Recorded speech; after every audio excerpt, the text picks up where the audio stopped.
So what is the latest with Deebo Samuel? Because it looks like did he refollow the 49ers on his Instagram? I can't keep track anymore, man. Do now, right? Like is that how we communicate with each other? He refollowed them. I think I'm getting that right. So what's the latest thing?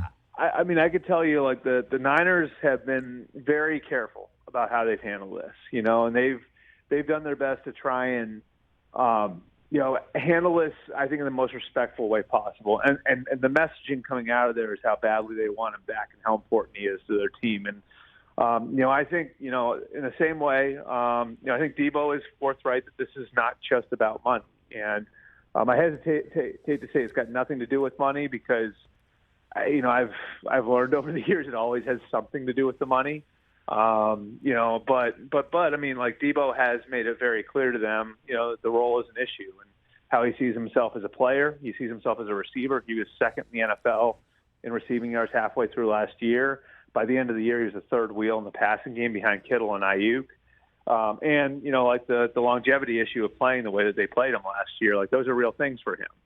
And so, I can tell you the Niners are working hard to get through that. And they would like to re-sign him and keep him there and have him, as part of, an offense with Trey Lance, as a starting quarterback, presumably this year. I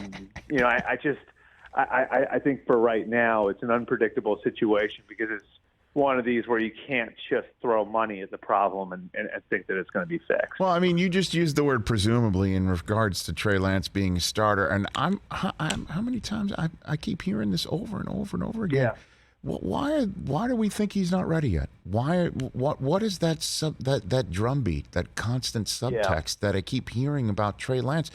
That I don't know. Is it people who are trying to make it seem like the Niners never knew what they were doing by trading all the way up for Trey Lance? Here's what I think. What's going on, Rich? The more I've sniffed around this over the last 3 or 4 months, my belief is that they feel confident they can put Trey Lance out there, right, and he can start.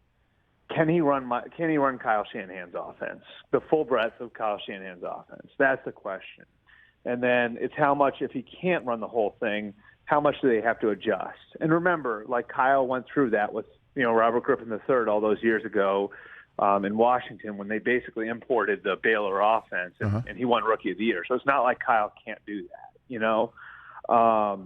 So I think that there's going to be that kind of push and pull and building an offense. And that's why I think that it's important to kind of gain clarity through the spring because you might be building an offense that looks a little bit different to make it work for Trey Lance so he can grow through it and grow through, the process that every young quarterback goes through so eventually they can get back to running that sort of offense. So I think that's sort of where they are right now. And, I think the bumps they went through last year really informed them too. I could tell you, when they got back from their summer break, they were blown away by the progress that Trey Lance had made.